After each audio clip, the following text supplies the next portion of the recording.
జీవితంలో ప్రతి వ్యక్తి కూడా ముందుకు వెళ్ళాలి అన్న ఉద్దేశంతో రకరకాల ప్రయత్నాలు చేస్తూ ఉంటారు గురువుగారు. కాకపోతే ఒక్కొక్కరికి ఒక్కొక్క రకంగా మాట్లాడతారు. నీ టైం బాగాలేదనో, లేకపోతే నీ జాతకం బాగాలేదనో ఇట్లా రకరకాలుగా మాట్లాడుతుంటారు. అసలు ఈ జాతక దోషము అంటే ఏంటి? అసలు దీని గురించి వివరంగా తెలియకుండా రకరకాల ఊహాగానాలు అయితే ఈ మధ్య కాలంలో మనం వింటున్నాం. దీని మీద క్లియర్ కట్గా చెప్పండి. వీక్షించేటువంటి ప్రేక్షకులు కూడా చాలా మందికి ఉంటుందమ్మా ఈ సమస్య. అంటే ప్రతి మనిషి కూడాను జీవితంలో పాజిటివ్తోనే ఉంటాడు. ఎవరు చెడిపోవాలని ఎన్ని ప్రయత్నాలు చేసి కావాలని చెడగొట్టుకోరు కదా. అంటే ఎక్కిన కొమ్మని ఎవరు నరుక్కోరు, పైకి ఎదగడానికే ప్రయత్నం చేస్తారు. అయితే ఒకప్పుడు కాలంలో ఎదిగే అవకాశాలు ఇలాగే ఉన్నప్పటికీ కాంపిటీషన్ కూడా అలాగే ఉంది. అయినా కానీ ప్రతి వ్యక్తి కూడాను చాలామంది ఆ యొక్క గోల్ని రీచ్ అయ్యారు, వాళ్ళు అనుకున్న గోల్ని. కొంతమంది గోల్ని రీచ్ కాలేకపోయినా దరిదాపుల్లోకి వెళ్ళారు. కాబట్టి ఎంతో అంత కొంత సంతృప్తి. ఇప్పుడు ప్రస్తుతం ఉన్నటువంటి గత 30 సంవత్సరాల నుంచి మనం గమనించుకుంటే, ఒక 30 సంవత్సరాలు వెనక్కి వెళితే ప్రతి వాళ్ళ జీవితంలో కూడా అక్కడికంటే ముందు బాగుంది. ఈ గత 20-30 సంవత్సరాల్లో కూడా ఏమంతా సాధించాము, పోతున్నాము, వస్తున్నాము, సంపాదిస్తున్నాం తప్ప ప్రశాంతత లేదు. మనం ఎప్పుడూ అనుకున్న పనులన్నీ కూడా ఇంకా చేయడానికి ఇంకా మనకు ప్రయత్నాలు చేస్తున్నాం, కానీ అనుకున్న పనులు నెరవేర్చుకోలేకపోతున్నాం. కొంతమంది ఇలా అనుకుంటారు, అలా పనులు అయిపోతుంటాయి. ఎందుకు కారణం? చేసే ప్రయత్నంలో లోపమా, లేకపోతే జాతకంలో లోపమా? అంటే ఎందుకు చాలామంది అంటే అపాయింట్మెంట్స్ కోసం ఎంతోమంది మాకు తీసుకుంటారు కదమ్మా జాతకపరంగా. ఈ జాతకపరంగా అపాయింట్మెంట్స్ తీసుకున్నప్పుడు చాలామంది గొప్ప గొప్ప చదువుకున్న వాళ్ళు ఉన్నారు. ఎంటెక్, పిహెచ్డి చేసిన వాళ్ళు ఒక గోల్ పెట్టుకుంటారు, ఆ గోల్ని రీచ్ కాలేకపోతుంటారు. కొంతమంది అయితే మరీ దారుణం అమ్మా, గవర్నమెంట్ ఎగ్జామ్స్ కోసం ప్రయత్నం చేస్తారు, ప్రతి అటెంప్ట్లోనూ వాళ్ళు ర్యాంక్ తెచ్చుకుంటారు, ఇంటర్వ్యూలో పోతుంది ఫైనల్గా. ఇప్పుడు ఇంటర్వ్యూ దాకా వచ్చిందంటే జాబ్ వచ్చినట్టే అనుకుంటాం, కానీ వచ్చిన వాళ్ళని చూసి మనం ఆనందిస్తాం, కానీ రాని వాళ్ళు ఎంతో మంది ఉంటుంటారు.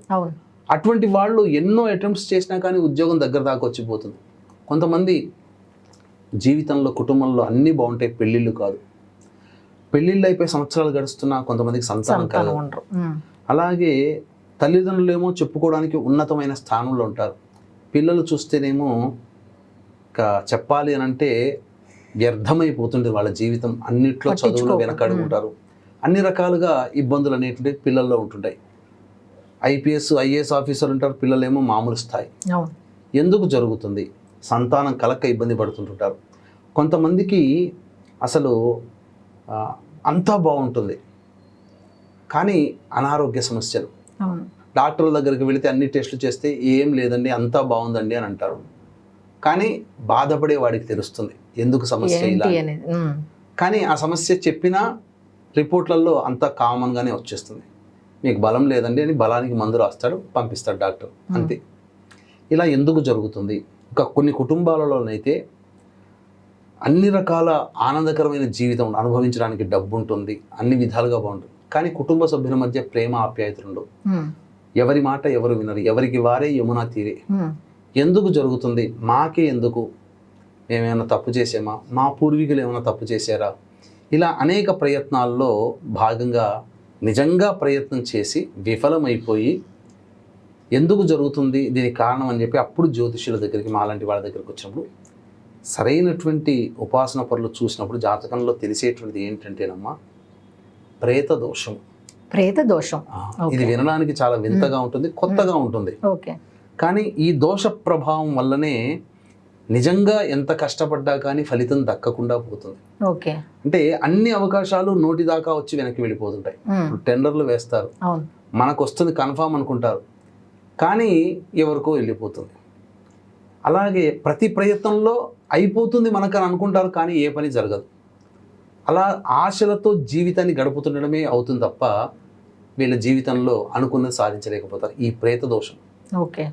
అసలు ఈ ప్రేత దోషం ఎందుకు వస్తుంది, దేనికి కారణం అనంటే, కేవలం సింపుల్గా ఒకే ఒక్క మాటలో చెప్పాలి అనంటే, దుర్మరణాల ప్రభావం కుటుంబంలో ఉండడం. తండ్రి వైపు 6 తరాలు, తల్లి వైపు 3 తరాలలో దుర్మరణాలు.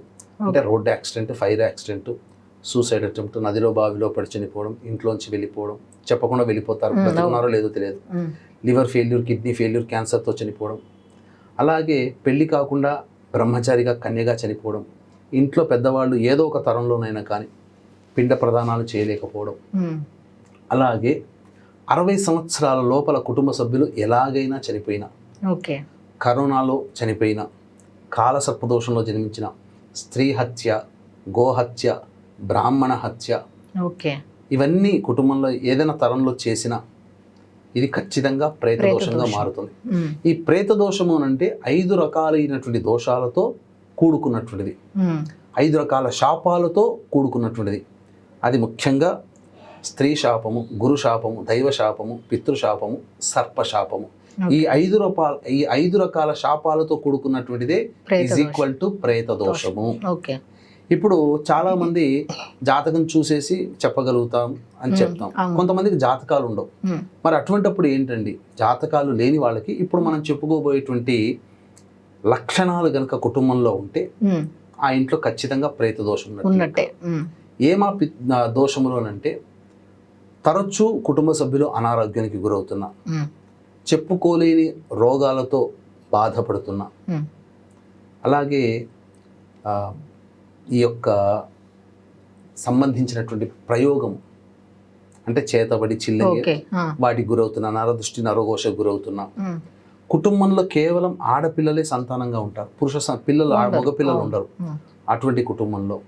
అలాగే ఏ కుటుంబంలోనైతే ఇప్పుడు చాలా కామన్ అయిపోయింది, ప్రతి తల్లిదండ్రులకి కామన్ అయిపోయింది ఏంటంటే మన పిల్లలు చదివించుకుంటాం కానీ వాళ్ళు ఎవరో ఒకరిని ఇష్టపడుతున్నారు, inter caste, inter religion marriage. ఎవరింట్లోనైతే ఇంటర్ కాస్ట్, ఇంటర్ రిలీజియన్ మ్యారేజ్లు జరుగుతాయో వాళ్ళ ఇంట్లో ఈ ప్రేతదోషం ఉంటుంది. ఇప్పుడు వీక్షించేటువంటి ప్రేక్షకుల్లో ఎవరింట్లోనైనా liver problem, kidney problem, cancer ప్రాబ్లంతో బాధపడుతున్నా, పిల్లలు ముఖ్యంగా inter caste, inter religion marriage చేసుకుంటామని పట్టుబడుతున్నా వాళ్ళ ఇంట్లో ప్రేతదోషం ఉంటుంది. ఈ ప్రేతదోషం నివృత్తి చేసుకుంటే చాలామంది కుటుంబాల్లో ఇవి చేయించిన తర్వాత పిల్లలు పెద్దలు చెప్పిన మాట విని ఆనందంగా వాళ్ళ వ్యవస్థలో వాళ్ళు వివాహం చేసుకున్నారు. ఇది అంతేకాకుండా శారీరక మానసిక లోపాలతో పిల్లలు ఎవరైనా జన్మించిన, ఇప్పుడు ఆటిజం చాలా ఎక్కువైపోయింది, అలాగే తరచూ డైవోర్స్లు ఎక్కువ అవుతున్నా ఈ ప్రేతదోషం ఉంటుంది. అలాగే పెళ్లి కాకుండా ఉన్న, సంతానం కలగం, పెళ్ళై 10 సంవత్సరాలు అవుతుంది, సంతానం కలగదు, డాక్టర్ల దగ్గర పోతే అన్నీ బాగుంటాయి కానీ మీరు ఆనందంగా కలిసి ఉండండి అనే చెప్తారు, కానీ ఎంత ఆనందంగా ఉన్నా పిల్లలు సంతానం కలగదు, ఎక్కడో లోపం, ఈ ప్రభావం. అంతేకాకుండా కుటుంబ సభ్యుల మధ్య అవగాహన లేకపోయినా, అలాగే కొంతమంది పెళ్ళి అవుతుంది, ఉదాహరణకి 1987 సంవత్సరంలో పెళ్ళయింది, అదే సంవత్సరంలో వాళ్ళకి తెలిసిన 10-15 జంటలకు పెళ్ళవుతాయి. కొన్ని జంటలు జీవితంలో పైకి వస్తారు, కొన్ని జంటలు ఎక్కడ వేసిన గొంగడ అక్కడ అన్నట్టుగానే ఉంటారు. అటువంటి కుటుంబాలలో ఈ ప్రేతదోషం ఉంటుంది, ఇది ప్రధానం. ఇక ఇంకా చెప్పుకోదలిస్తే బాగా డబ్బు సంపాదిస్తారు, ఒక అనాలోచిత నిర్ణయం, ఎవరో అడిగారని చెప్పి వడ్డీ వస్తున్న ఆశతో డబ్బులు అప్పుగా ఇవ్వడం, లేకపోతే స్పెక్యులేషన్స్ అంటే స్టాక్ మార్కెట్లో పెట్టి పూర్తిగా నష్టపోతారు. ఎందుకనంటే ఆశ మనిషిని నష్టానికి గురి చేస్తుంది, సంపాదించుకున్న సొమ్మంతా పోతుంది. ఫ్లైట్లలో తిరిగే వాళ్ళు స్కూటర్ల మీద తిరగాల్సిన పరిస్థితి.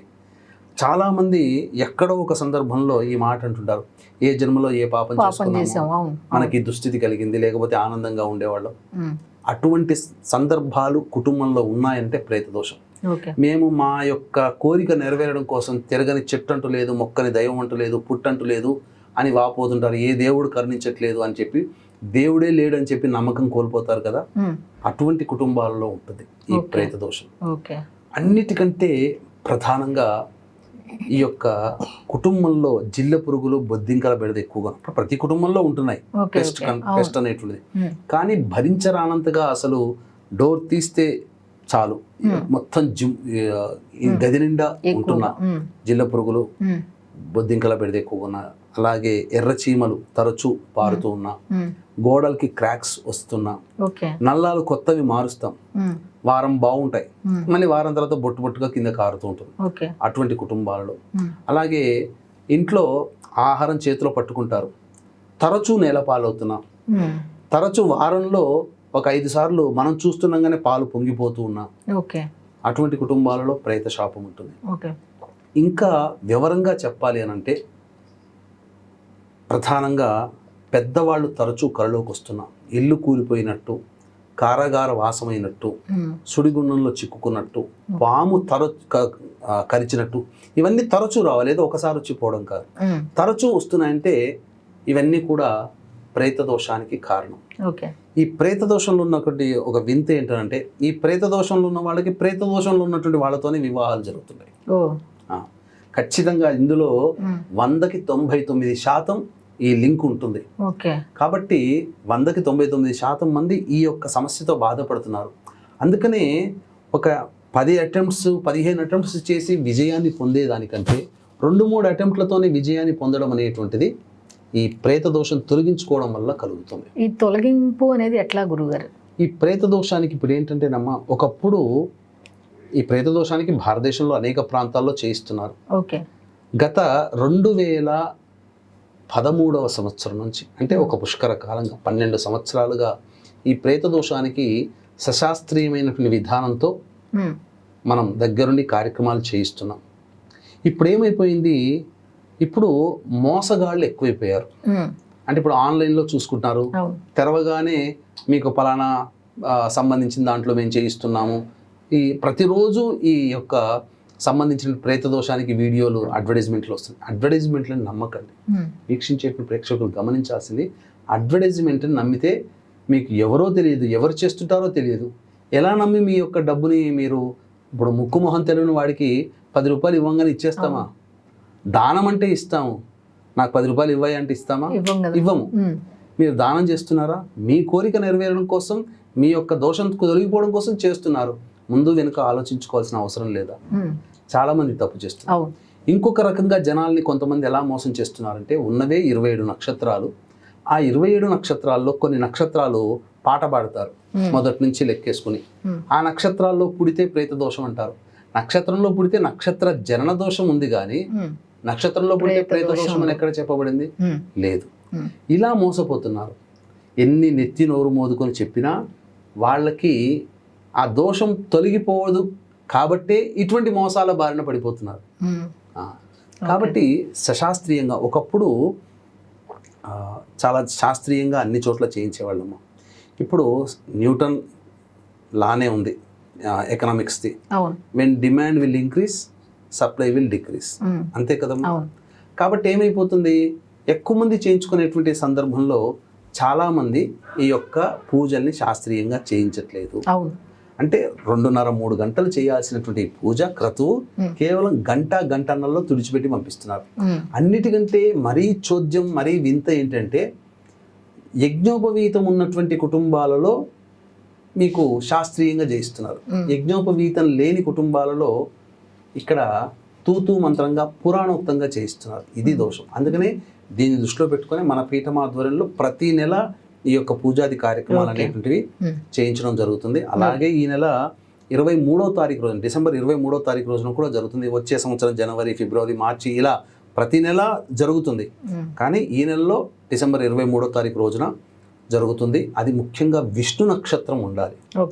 విష్ణు నక్షత్రం అంటే శ్రవణ నక్షత్రం ఆ రోజు ఉంది. కాబట్టి చేయడం వల్ల ఈ ప్రేత దోషాన్ని తొలగించి మోక్షాన్ని ఇచ్చేటువంటి వాడు నారాయణుడు. ఆ నారాయణుడి యొక్క నక్షత్రం ఉండడం రోజున ఈ ప్రేత దోష నివారణ జరిపించుకుంటే తప్పకుండా వాళ్ళకి ఆ దోషం తొలగి వాళ్ళకి సంవత్సరం తిరిగే లోపల వాళ్ళ సంకల్పం నెరవేరుతుందని చెప్పడంలో ఏమాత్రం సందేహం లేదని చెప్పవచ్చు.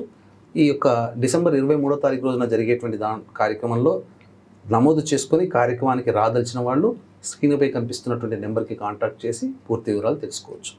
గురుగారు, బేసిక్గా ఈ పూజ ఎలా చేయించాలి ఏంటనేది మీరు చెప్పారు. కొంతమందికి కుదురుతుంది, కుదరకపోదు. కొంతమంది ఏంటంటే విదేశాల్లో ఉంటారు, దూరంగా ఉంటారు, లేకపోతే అందుబాటులో కూడా ఉండని సందర్భాలు కూడా ఉంటాయి. మరి అటువంటి సమయంలో ఇటువంటి పూజలు ఎలా చేయించాలంటారు? అంటే ఈ యొక్క సంబంధించినటువంటి పూజా విధానంలో ఆడపిల్లలు చేయడానికి వీలు లేదు. ఆడపిల్లలు చేయలేరు. మా భర్తలు వినరండి, లేదా మేమందరం ఆడపిల్లలమే, మా తల్లిదండ్రులు లేరు, మాకు చేసేవాళ్ళు ఎవరు లేరు, మేము ఎలా చేసుకోవాలి? కొంతమంది అనారోగ్య బెడ్ రిడన్ అయిపోయి ఉంటారు, తండ్రి చేయాలి. తండ్రి ఉన్నటువంటి వాళ్ళు కొడుకులు చేయడానికి లేదు. ఓ తండ్రి లేని వాళ్ళు మాత్రమే చేయడానికి అర్హత. ఓకే. తండ్రి ముసలి వాళ్ళు అయిపోయి బెడ్ రిడన్ అయి ఉంటారు, రాలేరు. అటువంటి వాళ్ళకి ఎలా? కొంతమంది విదేశాల్లో ఉంటారు. అవునవును, మెయిన్ రీజన్. ఆ విదేశాల్లో ఉన్నప్పుడు ఈ చిన్న పని కోసం ఇక్కడ దాకా రాలేరు. ఇప్పుడు అంత వీసా ప్రాబ్లం కదా, అది ఆ ప్రాబ్లం. దీనివల్ల ఎటువంటి అక్కడ విదేశాల్లో ఉన్న వాళ్ళు ఎలా? కొంతమందికి ఏంటంటే బిజీ స్కెడ్యూల్ ఉంటుంది. ఓకే. ఈ బిజీ స్కెడ్యూల్ ఉన్న వాళ్ళు రాలేకపోతారు. ఇక్కడ ఏంటంటే శాస్త్రం ఏం చెప్పబడి ఉంది? స్వయంవా ఆచార్యంవా. మనం స్వయంగానైనా చేయించుకోవచ్చు, లేదా ఆచార్యుడు అంటే బ్రాహ్మణుని కర్తగా పెట్టైనా చేయించుకోవచ్చు. ఈ కర్తగా పెట్టుకునే సందర్భంలో ఇది దోషంతో కూడుకున్నది. ఏ బ్రాహ్మణుడు పెడితే ఆ బ్రాహ్మణుడు ఒప్పుకోడు. పైగా దీనికి కూడా తండ్రి లేని బ్రాహ్మణుని పెట్టాలి. పైగా వేరే మనం ఆ చేసేటువంటి స్టేట్లలో బ్రాహ్మణులకి మన గోత్రనామాలు చదివే ఆ ఫీజిబిలిటీ ఉండదు. అంటే ఆ యొక్క యాక్సెంట్ సరిపోదు. అందుకని మనం ఇక్కడ హైదరాబాద్ నుంచే, మన ఆంధ్ర తెలంగాణ ప్రాంతం నుంచే మనం తీసుకొని వెళ్తాం. కాబట్టి దీనికి కొద్దిగా రుసుము ఆ బ్రాహ్మడికి చెల్లించి కర్తగా పెట్టుకొని చేసుకోవచ్చు. అంటే ఫలితం వస్తుందా అని చెప్పి కూడా చాలా మందికి డౌట్ ఉంటుందండి. ఇప్పుడు మీరున్నారమ్మా, మీ కారు ఉంది, మీ కార్ని ఏదో పార్క్ ఎక్కడ షాపింగ్ చేసుకోవడానికి ఆపుతారు. నాలాంటి వాడు వచ్చి ఏమండి ఎవరిదండి కార్ అంటే మీరేం చెప్తారు? నా కారు అంటారు. మీరు డ్రైవర్ని పెట్టుకుంటారు. అటువంటి సందర్భంలో మీరు షాపింగ్కి వెళ్ళిపోతారు, డ్రైవర్ని అడుగుతాను ఎవరిదండి ఈ కార్ అంటే పలానా వాళ్ళని మీదే చెప్తారు. అంతేకాని డ్రైవర్ కాబట్టి నాదని చెప్పడుగా. డ్రైవర్ అనేటువంటి ప్లేస్లోనే మనం కర్తగా పెడుతున్నాం. మీరు చేసుకున్నా కర్తగా పెట్టుకున్నా, మీ డ్రైవర్ అయినా మీరు ఓనర్షిప్ మారలేదు, మిమ్మల్ని అడిగినా మీ ఓనర్షిప్ మారలేదు. ప్రతిఫలం ఎవరిది వాళ్ళకి వస్తుంది. మీ గోతనామాలతో ఏదో పూజ చేసేసి అట్లా కాదు. మీరు వస్తే ప్రతి పూజ విధానం క్రియ ఎలా అయితే జరుగుతుందో అలాగే బ్రాహ్మణుడు చేస్తాడు. అందులో సందేహం. మీకోసమే మమ యజమానస్య కుటుంబ ప్రేత దోష పరిహారార్థం అని చెప్పి, అసలు ఎందుకు ఈ ప్రేత దోషం వల్ల ఇన్ని కష్టాలా? మన వాళ్ళు మనల్ని ప్రేమగా పెంచారు కదా, మరి వాళ్ళు ఎందుకు శాపాలు పెడతారని కూడా చాలా మందికి సందేహం ఉంటుంది. కారణం ఏంటంటే ఈ యొక్క దుర్మరణం పాలైన వాళ్ళకి మళ్ళీ మోక్షాన్ని పొంది తిరిగి జన్మించే అర్హత ఉండదు. త్రిశంకు స్వర్గంలాగా మధ్యలో ఇలా తలకిందులుగా వేలాడిపోతుంటారు. అది ఒక నరకయాతన. ఎంతటి బాధ అనుభవిస్తారంటే, ఒక అమ్మాయి డెలివరీ అయితే ఎంత నరకం అనుభవిస్తుందో డెలివరీ సందర్భంలో, అంతకి 1000 రెట్ల బాధని ఆ ప్రేత దోషాన్ని, అనగా మోక్షాన్ని పొందని ఆత్మ, మన కుటుంబ సభ్యులు, మన తాత ముత్తాతలు, బాబాయిలు, మన ఇంటి వాళ్ళు అనుభవిస్తుంటుంటారు. కాబట్టి ఇటువంటి దోషం తొలగిపోవడం కోసం ఏం చేస్తారంటే, మనకి ఈ కలియుగంలో వాళ్ళు డైరెక్ట్గా కాంటాక్ట్స్ ఉండవు కాబట్టి మనకు కొన్ని కష్టాలు అనేటువంటి పెడుతుంటారు. తరచూ వస్తుంటే ఎందుకు వస్తున్నాయి, మనం ప్రయత్నం చేసినా నిజంగా కష్టాలు, నిజాయితీగా కష్టపడుతున్నా ఎందుకు మనకు తీరట్లేవు అని మాలాంటి వాళ్ళ దగ్గరకు వచ్చినప్పుడు ఇలా చేయించుకోండి అని చెబితే, చేయించుకోవడం వల్ల వాళ్ళకి ఆ యొక్క నరకయాతన బాధ అనేటువంటిది తొలగిపోతుంది. అప్పుడు పోతూ పోతూ సంతోషంగా నాకింతటి బాధ నుంచి విముక్తి కలిగించినటువంటి వాళ్ళకి శుభం కలుగుగాక, వాళ్ళ సంకల్పం నెరవేరుగాక అని చెప్పి ఆశీర్వదించి పోతుంది. ఈనాడు మనం పూజ చేస్తున్నాం, విష్ణువు పూజ చేసాం, ఈశ్వరునికి పూజ చేసాం, అమ్మవారికి పూజ చేసాం, నాకు అన్ని దేవతలు ఇచ్చిందని అనుకుంటుంటారు చాలా మంది వీక్షించే సనాతన ధర్మ ప్రేక్షకులు. దేవతలు ఇవ్వరు, పితృదేవతలే మనకు అన్ని కోరికలు నెరవేర్చేది. మనం దేవతా పూజ చేసి ఆ దేవతా శక్తి ఏం చేస్తుంది? ఇగో మీ పలానా మీ కుటుంబంలో వాళ్ళు పూజ చేశారు, ఆ ఫలితం కావాలని కోరుకుంటున్నారు, ఇవ్వచ్చు ఇవ్వలేదో నిర్ణయించండి అని చెప్పి పితృలోకానికి ఆ ఫలితం పంపితే పితృలోకంలో స్కాన్ అయిపోయి మనకు వస్తుంది. కాబట్టి ఆ పితృలోకంలో ఉన్న వాళ్ళందరూ సంతోషంగా ఉండాలి అంటే మనం ఇక్కడ ఎప్పుడు కూడా పితృదేవత ఆరాధన చేస్తూనే ఉండాలి. ఇలా ఎక్కడైనా కానీ వాళ్ళ వంశంలో వాళ్ళు ఆ శిక్ష అనుభవిస్తూ ఉంటుంటే వాళ్ళు కూడా సంతోషంగా ఉండాలని కోరుకుంటారు. అందుకోసమే పితృదేవతల ఆగ్రహం చేత మనకు అన్ని ఇబ్బందులు కలుగుతుంటాయి.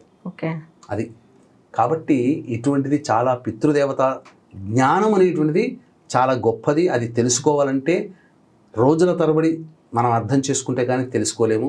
ఈ చిన్న కొద్దిపాటి 15-20 నిమిషాల్లో జ్ఞానం అంతా మనం పొందలేం. కాబట్టి పితృదేవత అనుగ్రహం ఉంటే అన్నీ మనకు మంచి జరుగుతాయి. ఈ ఒక్క మాట చాలు. దీన్ని పట్టుకొని చెప్పినటువంటి లక్షణాలు కనుక మీ ఇంట్లో ఉంటే తక్షణమే మీరు చేయించుకునే ప్రయత్నం చేయండి. నా దగ్గరే చేయించుకోవాలనే నియమం లేదు. కాకపోతే నేను దగ్గరుండి ఈ కార్యక్రమాన్ని నిర్వహించడం, సశాస్త్రీయంగా చేయించడం జరుగుతుంది. కాబట్టి